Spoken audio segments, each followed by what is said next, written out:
It is 94.9 The Bull, Atlanta's #1 for new country. When Angie Ward was a kid, she just wanted to be on the radio and talk on the microphone. Her dream came true, but things are different now. She worked in radio for over 20 years and has witnessed many changes.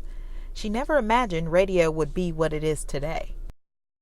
When I was in college, I kind of got to that point where the roads were, I had to pick which I wanted to do, television or radio. And silly me, I chose radio because I thought I'd be able to wear my pajamas to work and not have to worry about makeup because nobody could see me, which now, all these years later, that has changed tremendously. And with social media, we are visible everywhere. Traditional radio painted the picture in your head. New radio requires less imagination. Radio stations are filming live radio shows, events, and interviews to bring listeners into the moment. They are also posting visual content to complement blogs and entertainment news online. People are very visual, and as technology improves and is more accessible and social media is more prevalent, I think that's definitely taken a big toll, especially with the Breakfast Club, another iHeart property. They've definitely kind of at the forefront of doing a lot of taped interviews. So you'll see a lot of taped interviews and more so on that landscape. And then for other stations, such as one of our larger stations here, The Bull, remotes are another thing that increase visibility.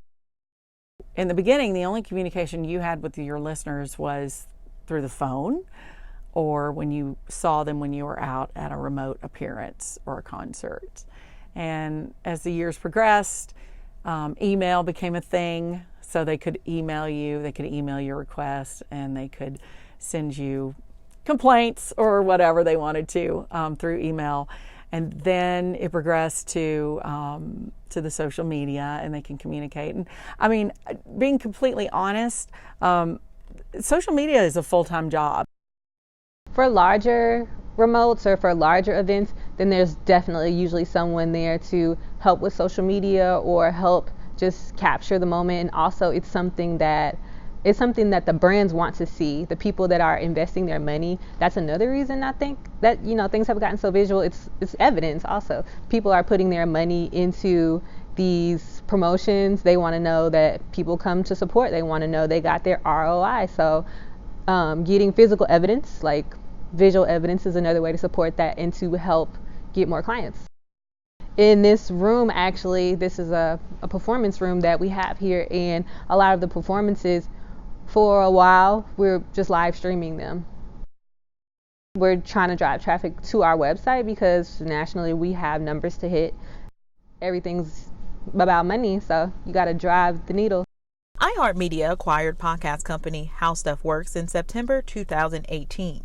According to Edison Research's Infinite Dial report, more than half of Americans currently listen to podcasts, and that number is growing. Podcasting right now is the big thing for the iHeartRadio app. It just keeps growing. We have over 275,000 different podcasts. I'm excited to see where it goes, and I hope I can be part of it. The goal is always just to, anything we can do to increase listeners and to increase visibility, that's really the goal.